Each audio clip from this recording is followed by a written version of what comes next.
Dennis Prager here. Thanks for listening to the Daily Dennis Prager Podcast. To hear the entire 3 hours of my radio show, commercial-free, every single day, become a member of Pragertopia. You'll also get access to 15 years' worth of archives, as well as the daily show prep. Subscribe at Pragertopia.com. Hi, everybody. Hello from Pittsburgh, Pennsylvania. Wonderful turnout last night, as we had it in Philadelphia. For those of you who don't know Pennsylvania, geographically, Philadelphia is in the far east, and Pennsylvania is in the far west of the state, very close to Ohio. And, of course, Philadelphia is very close to New Jersey. And you have a different world. It is truly like every other state, or, well, not every other state. I don't know if there are 2 North Dakotas, although there might be. Maybe there's Fargo in the rest of the state. But anyway, like most states, there are 2 states in Pennsylvania, the Philadelphia state and the Pittsburgh state.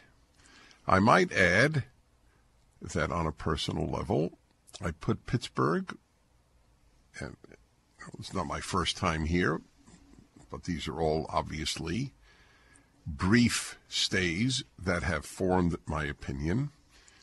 But I've been to so many places so many times that I do get a sense. I think I do get a sense of a place. I really like Pittsburgh. Pittsburgh is up there in quality cities, like I felt often, for example, about Tampa. I have really enjoyed interacting with people here in Pittsburgh. It's a beautiful combination of big city and small town attributes. I was at a cigar bar last night after the event, a cigar bar, cigar lounge, big one, really actually beautiful and wonderful. And I would say the guy who managed it was about 35 years old. And it was very interesting to observe how honest he was. I'm a big fan, as you know, of cigars, and I'm also a big fan of lighters. It's not impressive, and it's not depressing. I get a lot of fun from a lot of things. I'm very lucky. Anyway, so I saw some lighters that I had never seen, and I was going to buy one. And his willingness, his eagerness to say, I'll tell you the truth, I really prefer this one, which is cheaper. I mean, how often do people do that? It was lovely interaction, and I have every interaction I've had here in Pittsburgh has been very pleasant. I tell you, if you take New York City out of New York State, Philadelphia out of Pennsylvania, Chicago out of Illinois, et cetera, it's a tougher question in California. You'd have to take Los Angeles, San Diego, San Francisco, Oakland. You'd have to take a lot of cities out of California to restore a sense of propriety, decency, kindness, goodness, etc. You just would. But in other states, it's these big, the gigantic city that calls the shots, generally speaking, and those shots are utterly and completely destructive. Completely. Only bad ideas have come from big cities in this country. In the last 50 years, anyway. I don't know about the past. I know about the American past, but I don't know if that rule would apply as much. The big city is an extremely difficult moral problem. The anonymity of people enables them to act meaner toward their fellow citizens, and bad ideas come from that world. They usually have at least one major university, which is always a source of society destroying ideas. Well, anyway, I'm enjoying myself here in Pittsburgh, and I move on. I will be taking a mini vacation of 3 days next week, traveling after visiting my son in Pennsylvania. I have a son in Pennsylvania and a son in Florida. And then my wife and I will be driving through the autumn leaves to a speech in Vermont. That's a very pleasant next 5 days, and God willing, in line for me. On Saturday night, we will both be in Chicago. So here's something that you'll find of interest about my personal life. We have a little project, my wife and I. There are 2 symphonies that we both are crazy about, that are well known to classical music lovers, but not well known at all, not even known at all to non-classical music lovers. There was a late 19th century Austrian composer named Anton Bruckner. Bruckner wrote 9 symphonies. Actually, he wrote more. He wrote, believe it or not, a Symphony Zero. He was a little idiosyncratic. He wanted to write 9 symphonies because Beethoven wrote 9 symphonies. He so wanted to emulate Beethoven that he even composed his 9th symphony in the same key, D minor, that Beethoven composed his 9th symphony. He was a deeply religious Catholic. His religiosity, I feel, does come through in his music. We visited his church and his tomb in Linz, Austria, a few years ago. And 2 weeks before the lockdowns, we flew to Cleveland. America has, I don't know if it'll continue, to have some of the greatest orchestras in the world. Now that places like the New York Philharmonic are stopping blind auditions, they are now having affirmative action in New York. They will no longer have a curtain blocking visual access of the person trying to join the New York Philharmonic. It was put up so as to end racism and sexism. And now the left is tearing it down so that you can, in fact, judge a person not by the quality of their musicianship, but by the race or gender of the person. And that's called progressive. It's in line with men give birth. The left is built on lies. It is built on a completely distorted view of the world. I will give you an example in a moment. But we flew to Cleveland 2 weeks before lockdowns, made it just in time to hear Bruckner's 5th. And now we're going to hear the greatest symphony orchestra, arguably. Some say the Chicago Symphony, if that hasn't deteriorated yet, playing his 8th on Saturday night. So I have the whole thing was pleasant. I loved being with my colleagues, by the way, on the road. I mentioned it to somebody who was accompanying us, the lack of egos, or unhealthy egos, I should say, among all of us in the Salem family, the conservative talk show hosts. We all revel in the other's success. It's really something quite remarkable, given, the fame that accompanies doing this work, or the success, etc. But there are no prima donnas. It's a joy to be with my colleagues. We rib each other. We compliment each other. My biggest compliment to me was Seb Gorka's brilliant mind. Takes notes while I speak. I'm very touched by it. I am. I'm really touched. Last night, there was an 11-year-old girl who sat at my table at the Pittsburgh event for my wonderful station here, The Answer in Pittsburgh. So people sort of bid on the table that they would sit at. So the people who sat at my table paid a premium. They sat with me. But there was an 11-year-old girl whose parents knew she really loved PragerU and me. And so she was at the table, and I called her up to speak. And I'll tell you about it when we return. Hi, Dennis Prager here with some information on a new product that's quite fascinating for staying healthy, Cofix RX.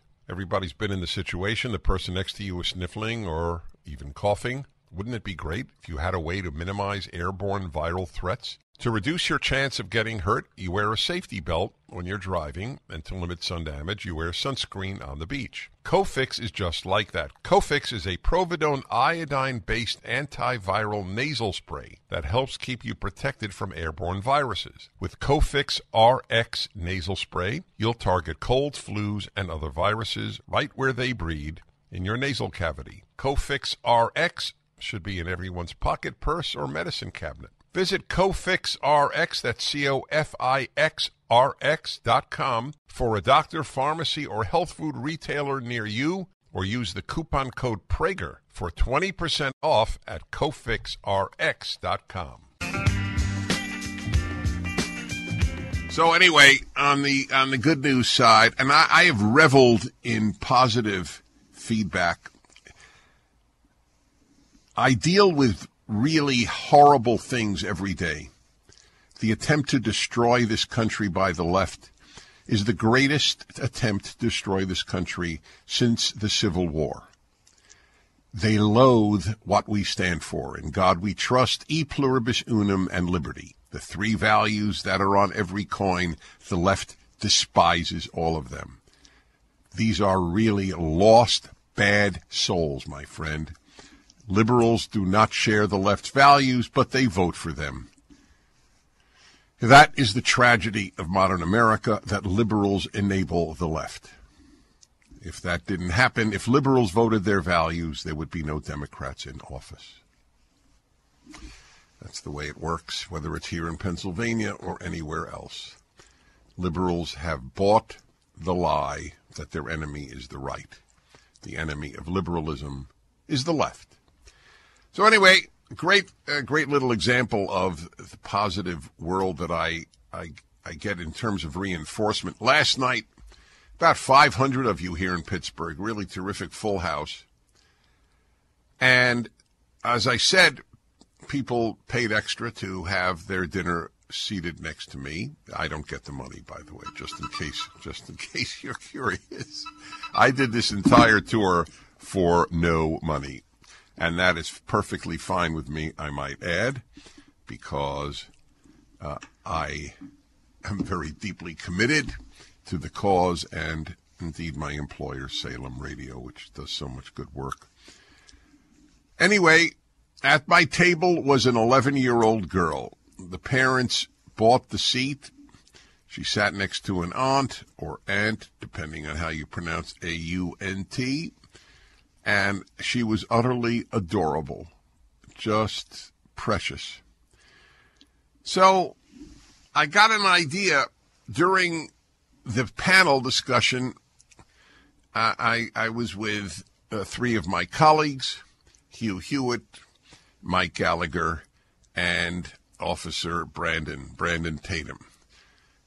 Three wonderful men. Seb Gorka had to return home, so he was not here for the Pittsburgh event. And another wonderful man.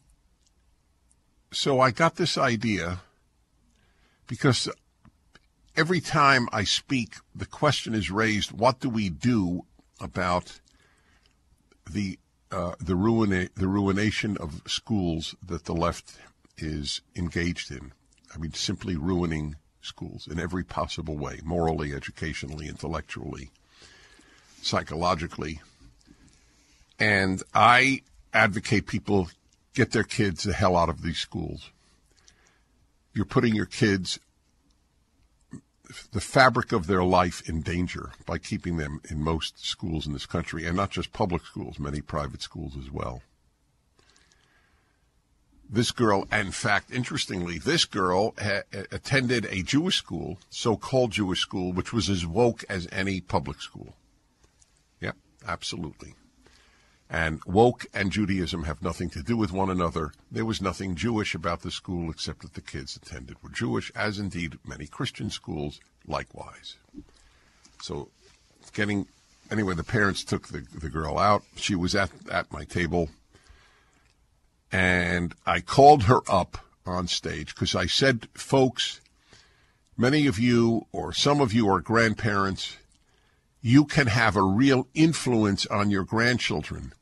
Maybe your children went woke tragically, and my heart breaks for you if they did. But you can still influence your grandchildren. So I called the 11-year-old girl up. She had no idea I would. I had no idea I would. I called her up, and she came up, and we have to get a hold of the video if it was videoed. So Alan, back in L.A., you should contact Salem and ask if the Pittsburgh event was videoed, and just have, for PragerU's sake, and to publicize this girl's statement about how PragerU videos help her understand the world and form her values. It was really it was really beautiful. The place went crazy, and the place just erupted because when an 11-year-old girl speaks eloquently and radiates health and happiness, which never happens from left-wing kids, they radiate anger and ingratitude, because those are big, big parts of leftism, anger and ingratitude. It's all based on ingratitude. The whole leftist world is ingrates. Among the lower forms of the human species, you're a bunch of ingrates, leftists, and you know it. That's why you hate when I say it, because you know it's true. For what are you grateful? Grateful for America? The opportunities that you have been given here? The decency of this country and of most of your fellow Americans? You're bloody ingrate. I don't know how people become ingrates. I think it must take an effort, because to some extent, maybe gratitude is not built into the human condition. I guess that's the answer. Why do parents tell their kids to say thank you all the time? Anyway, we're going to put it up. I have some big stories to report on the Dennis Prager Show. Illegal drug trafficking has turned our southern border into a war zone, a war that no one wants to talk about, so that's why I urge you to see Border Battle, the new 6-part limited documentary series from Turning Point USA that exposes the sheer evil and inhumanity of drug cartels and the illegal drug trade. How the drug fentanyl, the cartel Jalisco New Generation, and the Sinaloa cartel have created the worst overdose death crisis in American history. We've never seen this before in the history of our country. Hear directly from Drug and Border Patrol agents about the horrific conditions along the border and what life is really like on the front lines. Watch Border Battle now. Download the full 6-part documentary series at salemnow.com. Use the promo code Prager to get 20% off. That's salemnow.com. Don't forget to use the promo code Prager for 20% off. Hello, everybody. Dennis Prager here in Pittsburgh, a city I really have come to adore. You know, you don't hear anything bad coming from Pittsburgh. Isn't that interesting? I was commenting on this to my wife, talking about my sojourn here. So much awful, disgusting news out of Philadelphia, and nothing out like that out of Pittsburgh. Well, I assume it's a more conservative city. and region of Pennsylvania.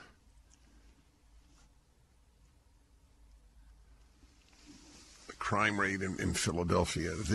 I commented, by the way, I hope it got back to somehow. 1,200 people in Philadelphia 2 nights ago, and I commented on the left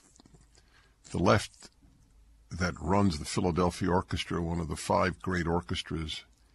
We have many great orchestras in America, but it's traditionally believed that there is a top 5.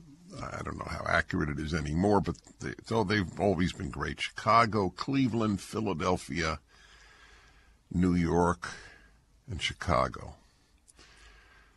Philadelphia Orchestra is being destroyed gradually by the left, which runs it. The most interesting part of the music world, and I know it well because I'm so involved in it.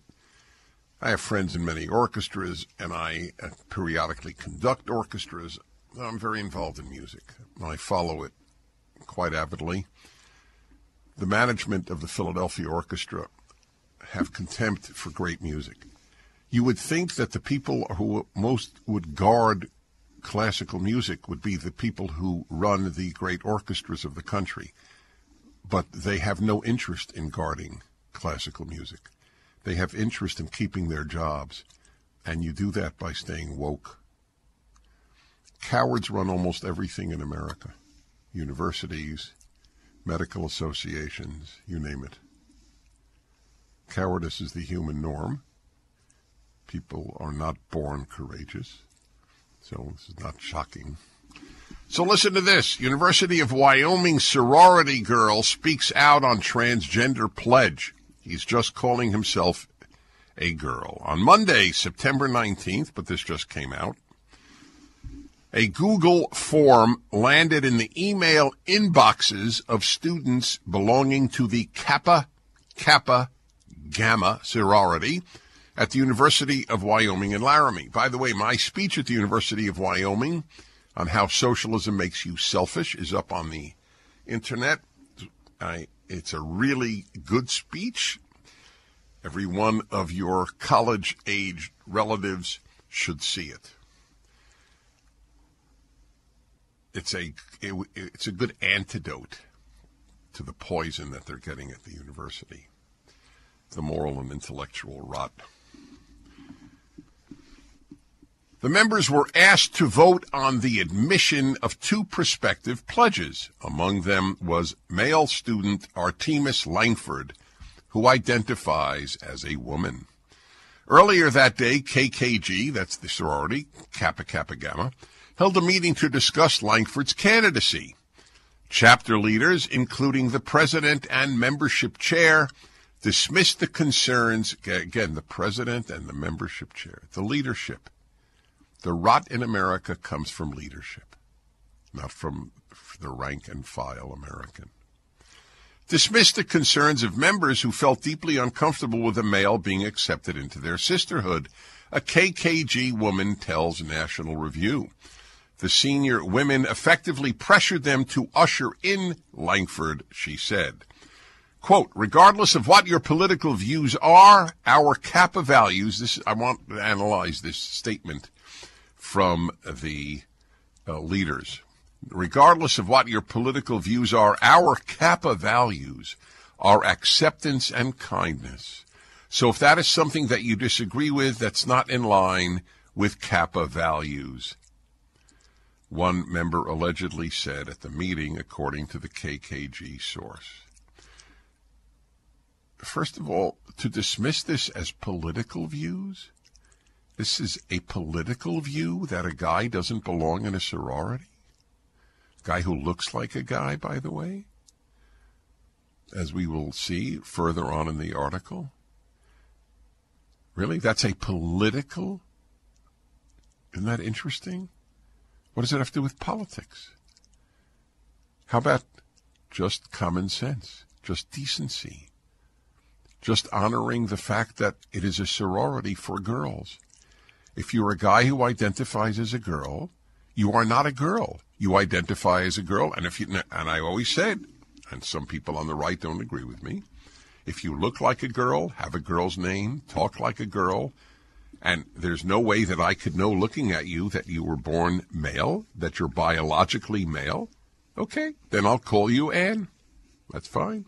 History repeats itself, and we're seeing that play out with inflation. When Jimmy Carter took office in the late 70s, gold sold for $140 an ounce. By 1980, the price of gold topped out at $870 an ounce. If today's market performs like it did when Carter was in office, the price of gold could skyrocket from $1,800 an ounce to $9,300 an ounce. This is Dennis Prager for AmFed Coin and Bullion. Don't miss out on a great opportunity to purchase precious metals while the prices are still stable. If history repeats itself, we'll see a run on gold, silver, and platinum that will certainly drive up prices. Be smart and buy now, as I am. At AmFed, you're dealing with specialists who provide you with personalized attention, honest information, and sound advice. You'll never be pressured into buying outrageously priced so-called collectible coins or anything that you don't need. Take advantage of today's prices. AmFed Coin and Bullion, 800-221-7694. AmericanFederal.com, AmericanFederal.com.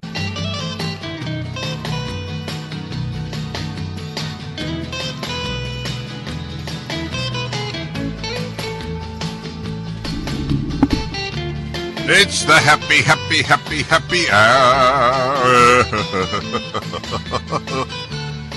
Hey, the happy make the world better, and the unhappy make it worse. It's a moral obligation to act happy, even if you don't feel it, because you can inflict your bad mood on others. It's the happy hour. Happiness is a moral virtue. Life, liberty, and the pursuit of happiness. The founders of this country, who had more wisdom than all of the faculties of all our universities put together and multiplied by any number you wish. Yep, that's a fact. Great, wise men founded this country. Life, liberty, and the pursuit of happiness. That's right. You pursue what is good. Doesn't come naturally. You pursue gratitude, you pursue happiness, you pursue God. People think it just flops on you, faith. Yes, maybe the faith in a celestial butler does, but not in the God of the Bible, who makes moral demands on us. But that's another subject for another time. I'm Dennis Prager. This is the Happiness Hour. I rarely mention my happiness book, but if you find the Happiness Hour helpful, I am puzzled as to why you wouldn't get my book on happiness. The number of people whose lives have been improved through that book is very large. People come over to me at every speech with a very tattered copy, well read, for me to sign. Happiness is a Serious Problem is the name, and you should read it. Well, I have a very wonderful topic for today's Happiness Hour, and it is based on a statement made by the man who conducted the logistics of this very complex operation of going city to city. A number of us at the Salem Radio Network. I started in Orlando with the group, went to Atlanta, went to Philadelphia, went to Pittsburgh. I'm now broadcasting from Pittsburgh. Others started, let's see, where did they start? I forgot where they started. They were somewhere, Tampa. They started in Tampa. And they're going on to Columbus and I believe Cleveland and Phoenix. You know how much logistics there is involved in all of that? It's mind-numbing. To coordinate every single one of us when we broadcast, getting the broadcasting done. By the way, Eric Hansen gets a shout-out. The guy is amazing. Even Sean acknowledges that Eric is amazing. That's right. And he did the logistics with regard to the broadcasting. But above all of that was Dan Nelson. He doesn't even know this, but I'm using a comment that he made on one of the buses. He made a comment on one of the buses going from the airport to the hotel. And, of course, rooms for every one of us and food at every locale. It was really a major challenge. And it went off perfectly. Not well, perfectly. Out of nowhere, on one of the buses or vans taking us from one of the airports to one of the hotels, he mentioned, I'm paraphrasing, something to the effect, I guess it's strange. Most people don't love this, but I love logistics. And I said, thank you. You just gave me a happiness hour topic. And topics are gold to me. So Dan Nelson loves logistics. Let me say this. If it were up to me to coordinate what he had to coordinate, nothing would have gone right. What I would have done is hired somebody to do it and given all the money that I was paid to somebody else. It's not my love, and I have a theory. Many of you will have thought this through as well. I don't claim that this is original in any way, shape, or form, but it is important.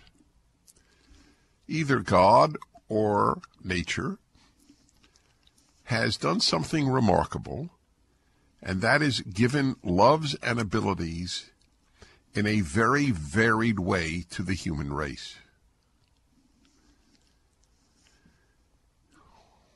One person's ability or one person's love or passion is not another person's. And that's very important to know. Because when one looks to one's work, one should do what one is A, good at, and B, what one loves. There's an interesting question which I haven't resolved yet. What if you are good at something you don't love? And I don't know if that actually happens much. I would be very interested to know if you've had that conflict where you are very, very, in other words, above average capable in a certain arena and don't have any interest in pursuing it. Generally speaking, what we love and what we're good at are the same. And that's true for my man Dan and logistics. And his love and ability in that arena, which is not unique to him, but is not one that most people have, and he acknowledged it. He said, people think it's a little odd how much I love logistics. And it showed in the job that he did. My father was a great example of this. My father wanted to be a medical doctor. That was his passion. However, his family was quite poor, and there was no chance that they could afford medical school. So there was no chance that he would go to medical school, and he didn't. And he chose another career. He chose accounting. And he ended up loving accounting. I never quite established, though, did he love it when he entered it? Well, he's not here for me to get to ask him that question. But I do know that he loved it. He regarded accounting, which I would prefer logistics to accounting, to be honest. When I see rows of numbers, a certain very deep insomnia overtakes me. I never have trouble falling asleep, but if I did, I think an accounting spreadsheet would solve the problem. To my father, however, accounting was one of the great challenges. He was sort of like a pro athlete where the sport was a challenge. A pitcher in baseball. Can I get these guys out? Right? That's the challenge. The batter, can I hit this pitcher? That's a way of saying, can I hit the balls that the pitcher pitches, not actually hitting the pitcher, just for those of you who know nothing about baseball. He found it a challenge. How can I save my client money legally? My father believed that you had to pay your taxes, but he also believed that you shouldn't pay a penny more than you are legally bound to pay. So he regarded every client as this great challenge. And he felt that he was a sort of detective. How can I work this thing through? He loved it for another reason. People opened up to him about their problems, family, marital, and others. Because once people know your finances,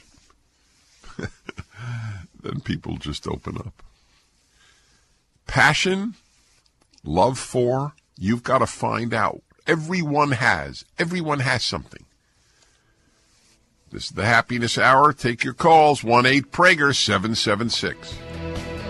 Most of us know that being online means that everything we do is under constant surveillance, whether it's big tech companies creating detailed profiles of our personal lives or government agencies scanning our emails even when we haven't done anything wrong. Our privacy has never been more at risk. How can we make sure our personal information stays private? The first thing is to switch to a secure email service such as Start Mail, which keeps emails safe. Every email can be encrypted or protected with a password, which means no one can read, scan, or sell your private information without your consent. When you delete an email, it's gone forever. Another thing I like about Start Mail is that you can generate unlimited disposable email addresses, so I never have to give out my real email anymore. Switching to Start Mail is simple. Your emails and contacts are transferred in a few clicks. Sign up with Start Mail today, and you'll get 50% off your first year. Go to startmail.com/Prager. It'll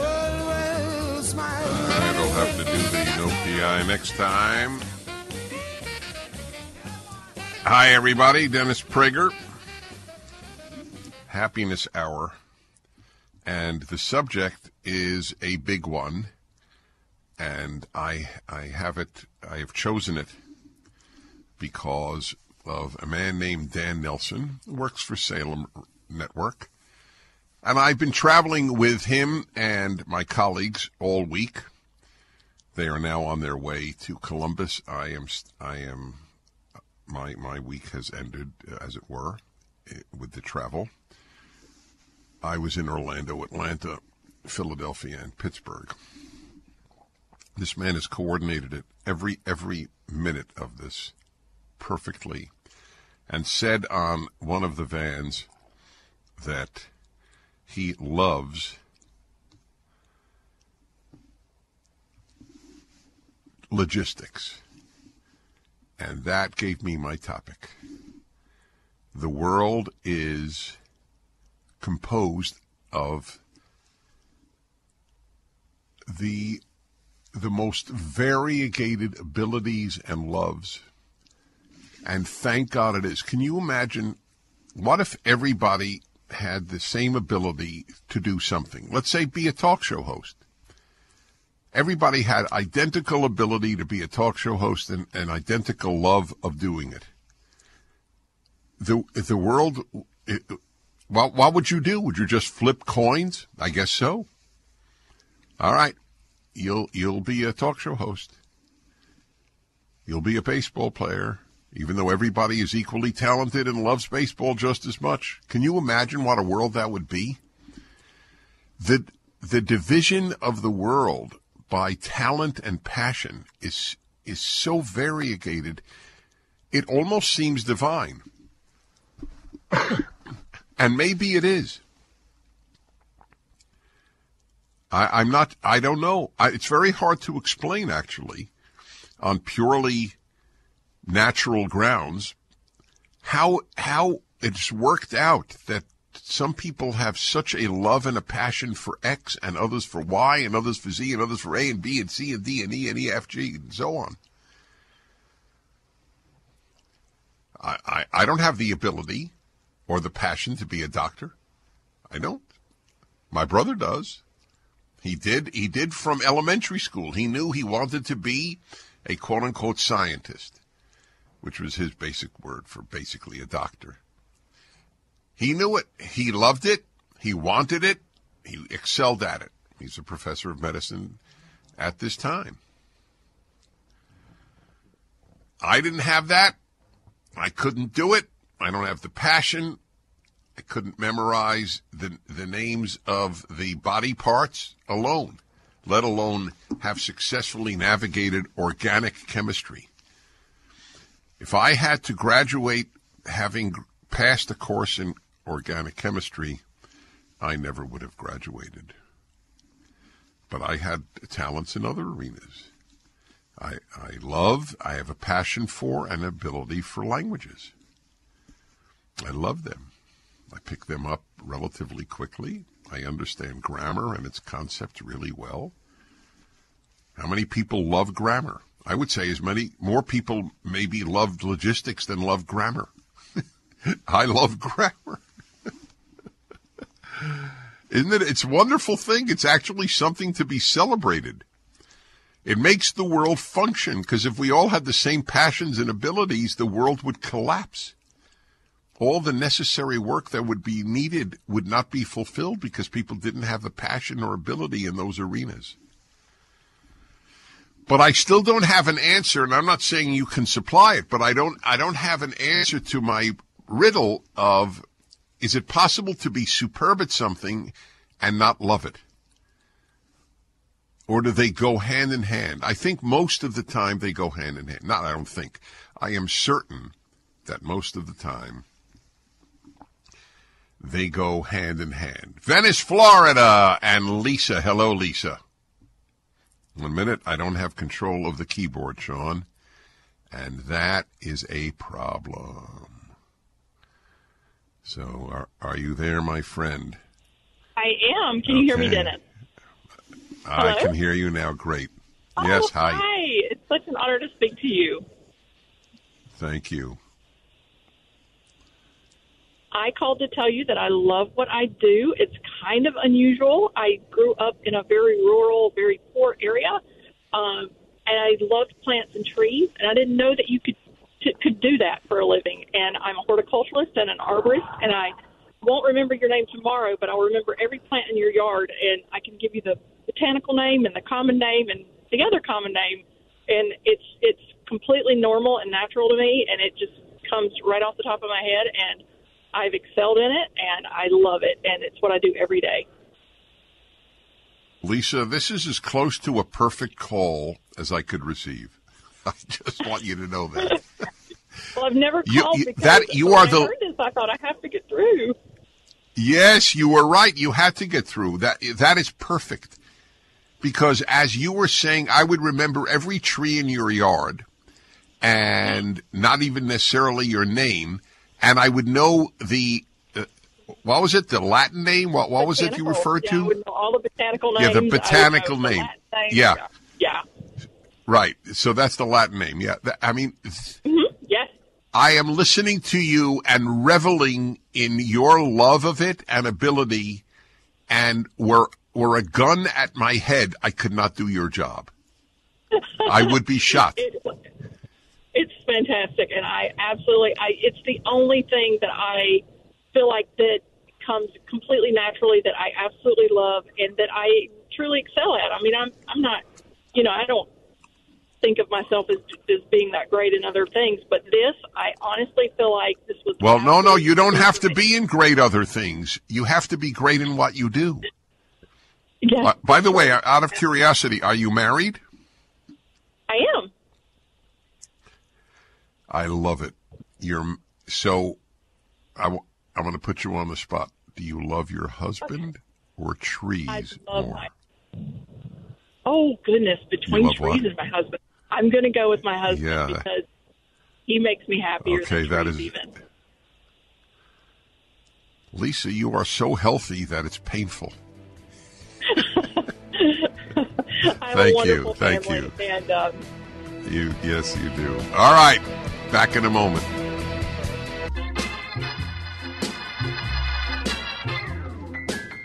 Een klap van de molen. That's right. Een klap van de molen. Een klap van de molen. Een klap van de molen. Een klap van de molen. All right. Three's too much. That means hitting the head by a windmill. It's in Dutch. Famous phrase in Holland, but not outside of Holland. Hi, everybody. This is the Aries of the Agenda. Whatever's on your mind about you, about me, about life, about death, about fountain pens, classical music, audio equipment, photography equipment, and cigars. Enjoy the music.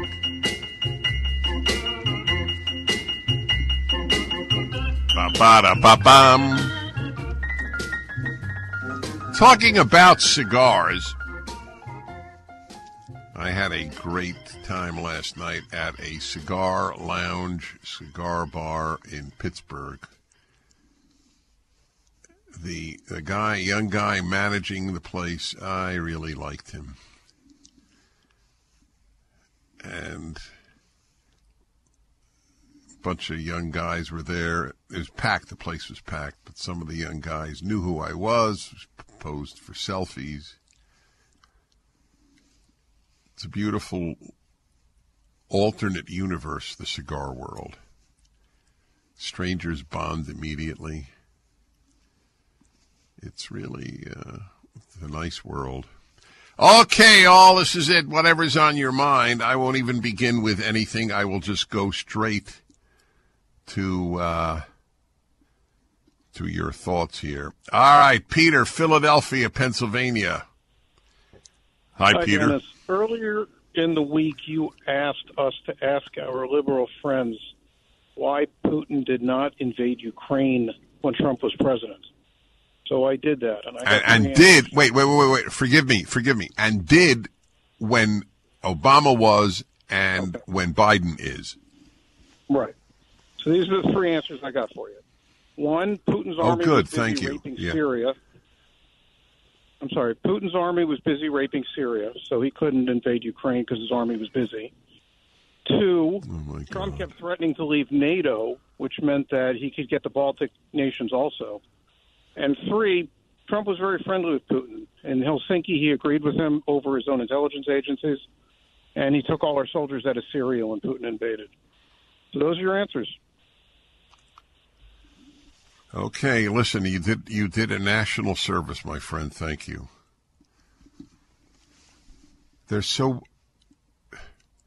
It's depressing.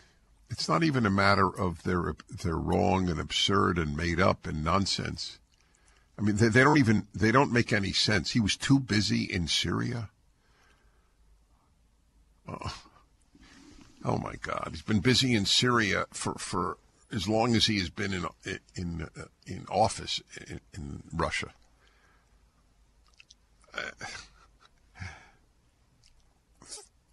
This is, by the way, nonsense about Trump threatening to blow up NATO. What he did was he demanded that they spend what the NATO Constitution demanded they spend, a percentage of their GDP on defense. In that sense, he wanted to make NATO stronger. And he was friendly with Putin. Well, I'll tell you this. If being friendly with Putin stopped the invasion of Ukraine, then let him be friendly with Putin. God, the small minds who come up with this stuff. There was even another one. Oh, yes, he sided with Putin over his own intelligence agencies. Our intelligence agencies are utterly and totally corrupt. Is that not clear to every one of you? 51 heads of intelligence agencies signed a statement that the whole Hunter Biden notebook story was Russian disinformation. They did it a month before the elections of 2020. They're corrupt, my friends. It is the saddest thing for me to tell you. These are people. I actually applied in graduate school to the CIA. I so admired it. I didn't pursue it, but I just want you to understand that. I'm sure there's some record about my applying to the CIA. The FBI was like a model to me. They're corrupt. They're corrupt. Get it? They stink, the heads of these agencies. They stink. They're corrupt. They're little men in big positions. Every single one of you knows that, even if you're a liberal. Leftists deny it because they love this corruption. Everyone knows they're phonies. They're corrupt. They're leftists in high positions. So this argument, he sided with Putin over his own defense, over his own intelligence agencies. My God. A stupid argument.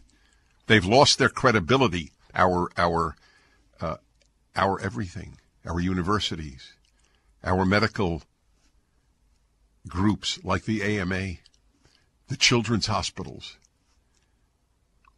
You understand the utter and total destructiveness of the left? Utter and total. All they know how to do is destroy. They build nothing except their own power. They build nothing. Okay, that answers that. Ardmore, Pennsylvania, Maggie. Hello, Maggie. Hello, Dennis. How are you today? Where's Ardmore? With everything. Oh, you there, Dennis? Yeah. Where's Ardmore? Okay. Sorry about that. I was at the Fuge the other night. Oh, so you're in the Philadelphia area, because I'm in Pittsburgh, so I didn't know if you saw me in Pittsburgh or Philly. Okay, go ahead. Wonderful. Nope, I saw you at the Fuge, and I got to tell you. Well, first of all, I have to preface this by saying, by reminding you, as I've told you before, you're my rabbi as a Christian and my mentor, and the intellectual love of my life. So I was so excited to be at the Fuge with all of you Wednesday night.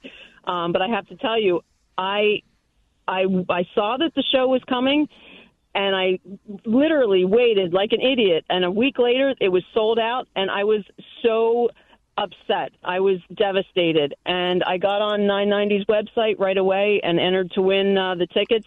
And the lady Ann from 990 literally called me the morning before and said, "You won 2 tickets." And I said, "Oh my gosh, I can't believe it. I never miss Dennis when he's in Pennsylvania." And I was so devastated that I was going to miss you, but thank you. You lifted my spirits and raised, I don't know, you just made me feel so good. Thank you for telling me that. That's beautiful. Thank you. The human nature, I have it as much as any one of you, is to procrastinate until it's too late. But she got bailed out by luck. I absolutely suffer from this issue. I get things done, but since I was a kid, often at the last minute. And it's a perfect example of something you intellectually know, and then you realize you have to fight your nature with regard to it. I rent a car everywhere I go because rental car is my Statue of Liberty. I don't like to be driven.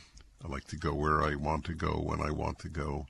The car is a liberty symbol, which is why the left hates cars. I mean that literally. The left hates the fact that you can go anywhere you want, whenever you want. They want you in buses and trains so that they take you when they want.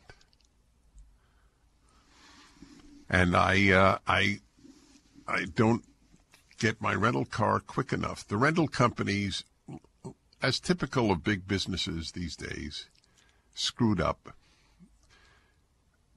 And during the lockdowns, they sold so many cars that in city after city, you can't rent a car. If you try, even within a week, there was literally not Avis, not National, not Hertz, a single car 2 days ago in Pittsburgh. I got one finally the next day, but it's just an example. They sold so many. What did they think at Hertz, Avis, and National, and all the others? What did they think? The lockdowns were going to last forever? You know how much business they're losing because they don't have enough cars to rent? Is it possible to run a company and be farsighted? And I don't mean this as a cute attack. I am curious. Maybe you can't. Maybe the only thing that matters in a publicly held company is the profit that quarter. Back in a moment. Back to what is on your mind this hour. All right. Let's go to Jennifer in Malvern, Pennsylvania. This is Pennsylvania Day on the Dennis Prager Show. Hi. Hi, Mr. Prager. It was great to see you the other night at the Fuge. I took my daughter. You signed our book. Oh, good. And it was wonderful. Mm-hmm. Thank you so much. We're in the middle of this. My pleasure, as always. We're in the middle of this crazy Fetterman-Shapiro, crazy debacle. My question sounds ridiculous because I know we talk about it all the time, but what is the end game for these cities that are on fire? I mean, I know it's about control and power and putting all of that in the hands of a few, but no one's going to be left in these cities. And I don't know what... It doesn't matter. You don't understand the amorality of the left because you're not amoral. They don't care. I truly believe this. Of course, if you ask them, do you care about how much violence there is in Philadelphia? They'll say, oh, it's terrible. But they don't care because you judge people by what they do, not what they say. Yes. In terms of action, they don't care. In fact, in terms of action, they actually care about increasing it. These are terrible people, often people who think they're wonderful. That's very common among people who do damage to the world, that they think they're wonderful people. Who doesn't? Most people think they are. Their end game is exactly what you described. They have power. That is it. They love power like you love your family. Yes. It's hard to imagine because I don't love power and you don't love power. And so it's very hard to understand the left. How do you destroy cities and smile and sleep well? How do you do it? There's something sick about your conscience to the extent that they have a functioning one and they don't. It's non-functioning because they have massaged it with lies. It's very, very hard to understand these people. That's right. You really want to release people who have just hurt people deliberately? You want to release them because you think that there's a disproportionate number of blacks in prison? Well, there's a disproportionate number of blacks in prison because a disproportionate number of blacks commit violent crimes. That's the reason. So either you're lying or I'm lying. I love clarity, folks. Get it clear. Either the left is lying or I am. Okay? Either they're in prison at a disproportionate rate because the country is racist or because they commit disproportionate amount of crimes. Okay? So I'm lying to you if it's the first, and they're lying to you if it's the second. We both cannot be telling the truth. One of us is lying, either the left or me. Okay? Except I got 40 years of honesty behind me. They have 40 years of lying behind them. The left has never told the truth. Liberals often do. Conservatives often do. Leftists never do. Truth is not a left-wing value. Very hard to understand people who do bad. It's hard for those with conscience to understand those who have wreck their conscience. Like Chuck Schumer. He has destroyed his own conscience. I don't think he started out a bad guy. But if you're a Democrat long enough, you end up one. A Democratic politician, I should say. Okay, let's see. Dan in Philadelphia, I won't be able to take your call because it's on the happiness topic, and I try not to bleed over. So thank you for calling. Anchorage, Alaska, Kevin, hello. Hey, Dennis, good to talk to you. Yes, thank you. To talk a little. Wait. Make your phone call a little clearer. It's a little muffled. Oh, okay, I'm kind of don't have a strong voice, but I'll talk as. No. Your voice is fine. It was the connection. Now it's better. Go ahead. Okay. I'm for legalizing all drugs. I'm an old libertarian, and with these fentanyl deaths every year, 100,000 people are dying. They're our best and brightest because a lot of intellectuals take drugs, and it's, all drugs are legal. Opiates would be legal, and no one would take fentanyl with legal opiates. And I have some other bullet points here. Healthcare would be pennies on the dollar with legal drugs. Illegals wouldn't be so tempted to come into why would healthcare be pennies on the dollar? Because we could buy any drug we want at cost, and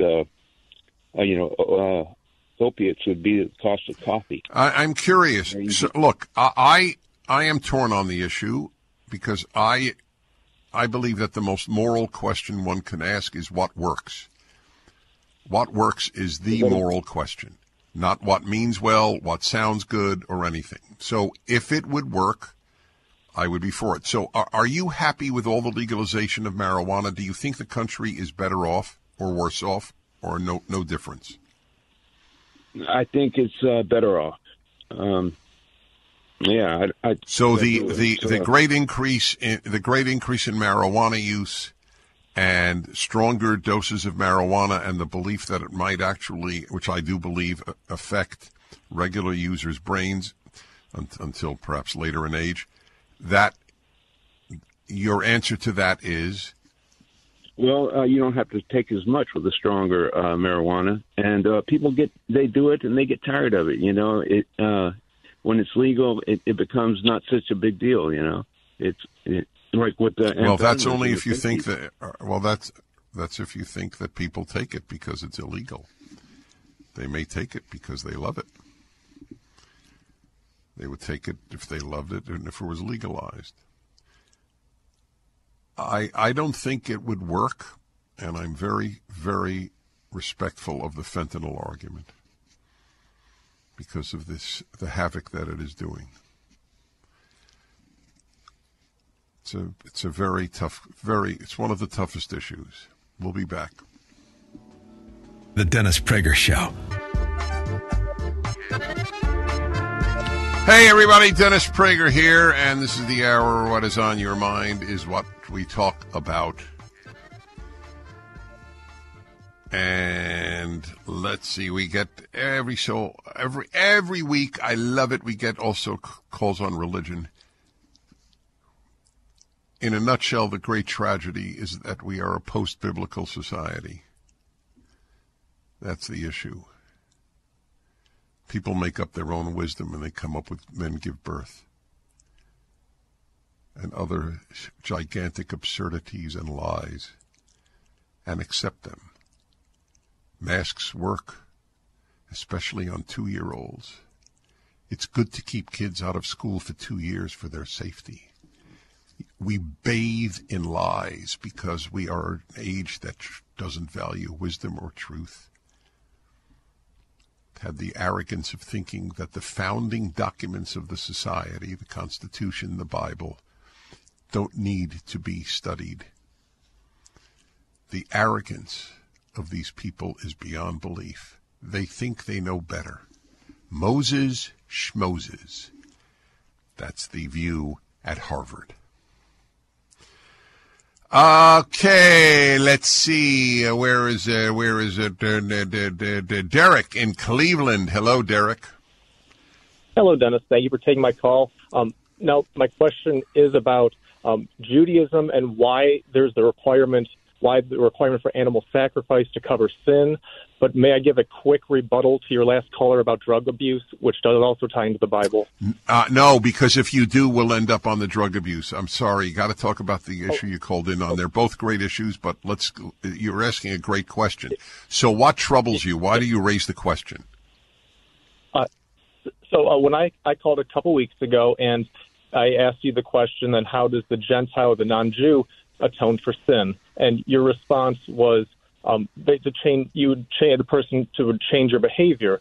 So I wanted to ask you then, if changing one's behavior is enough, then why the requirement in the Bible, in the Old Testament, for Judaism, for animal sacrifice, for the blood sacrifice, the different offerings? Well, okay, so please understand that the animal sacrifice issue was given to Jews just like kosher was.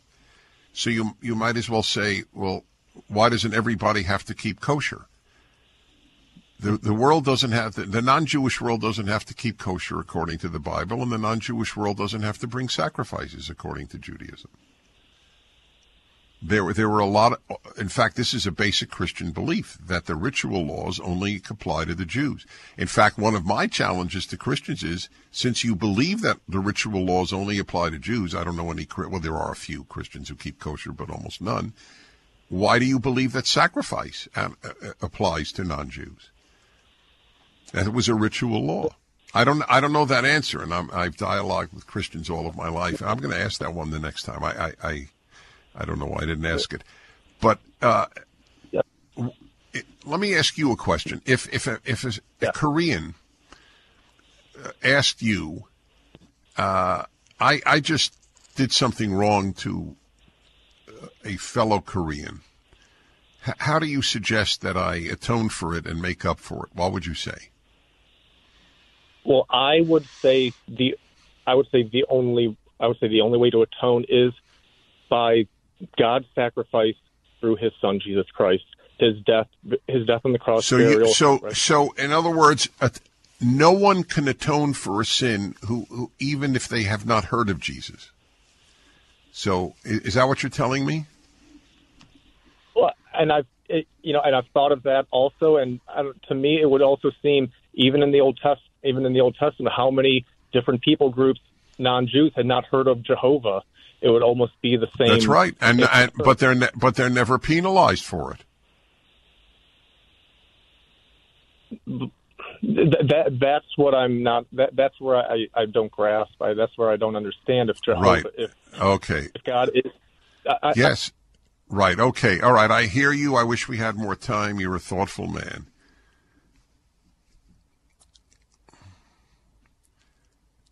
Look, I am one of the great proponents of Judeo-Christian values.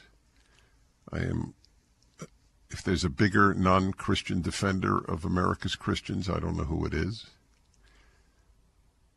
But we obviously have different theologies, which is great. I don't have a problem with that. But it is clear from the Torah that God judges people by behavior rather than theology. Okay, we will come back to that. And the last call, and I love theology calls. It's a passion of mine, along with music, religion. Just a note that I think a lot of my Christian listeners are not aware of. The sacrifices of the Torah, or the Old Testament, but we're talking about the Torah, the first 5 books, they are only with regard to ritual sin, and the ritual sins can only be sins among Jews. A non-Jew does not sin by not keeping kosher or by working on the Sabbath, although some Christians are divided on whether the Sabbath law and the 10 Commandments applies to them.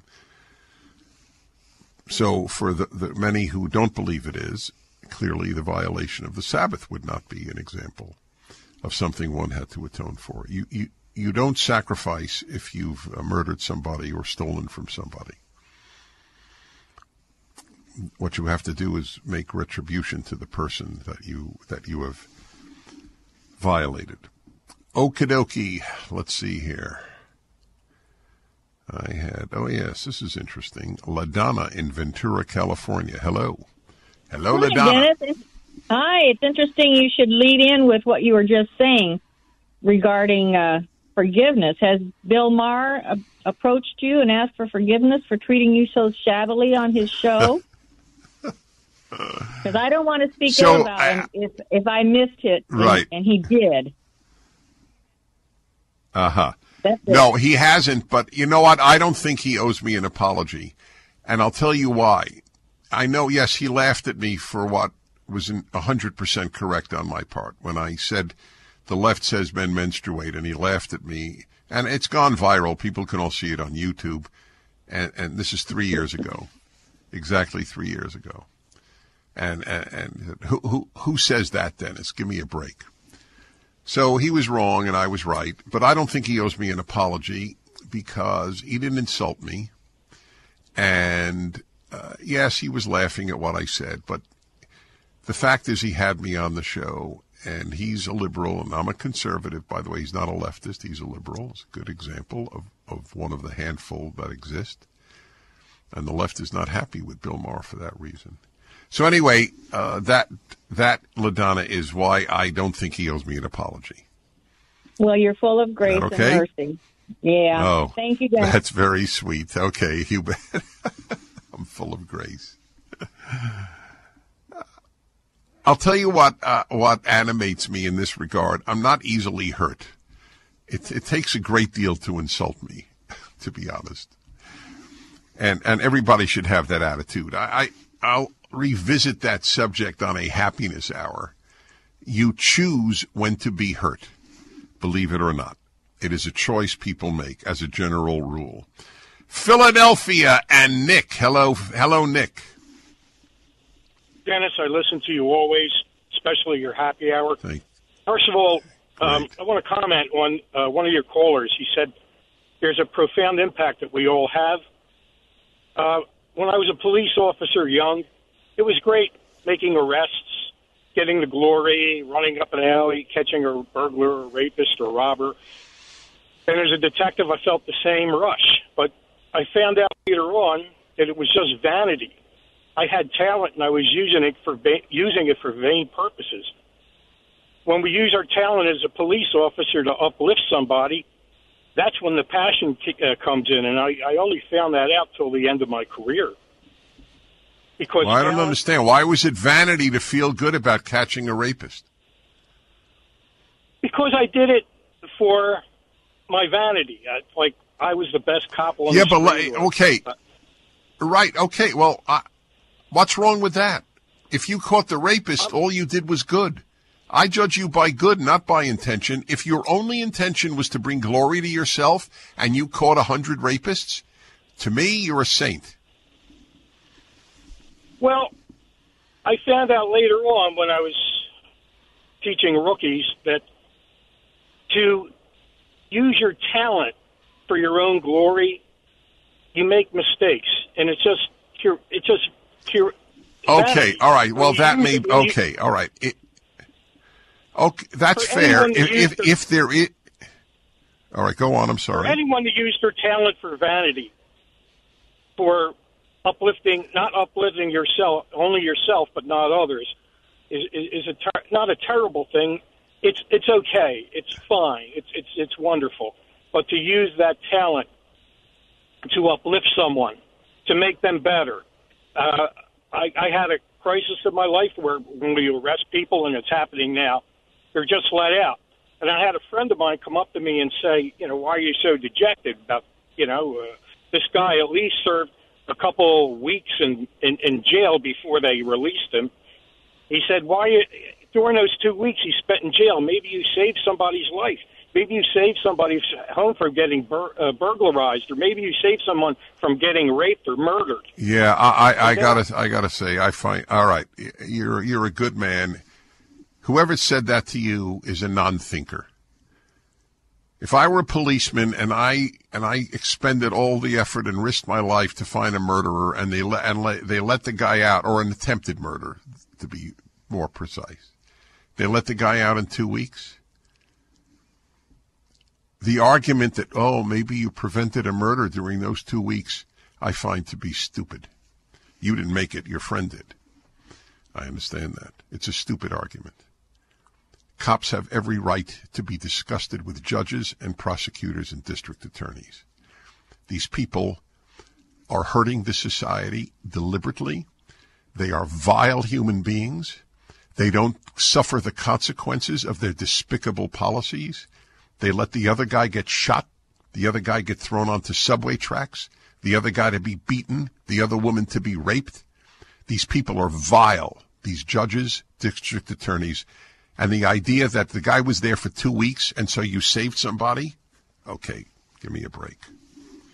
Cops have every reason to be disgusted with the so-called justice system. The left has turned it into an injustice system. What is our story, Sean? Back in a moment. The Dennis Prager Show.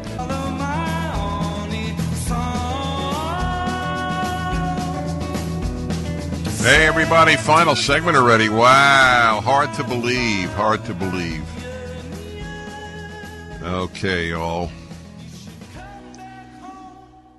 In Port St. Joe, Florida, Rod. Hello, Rod. Hey, good day, Dennis.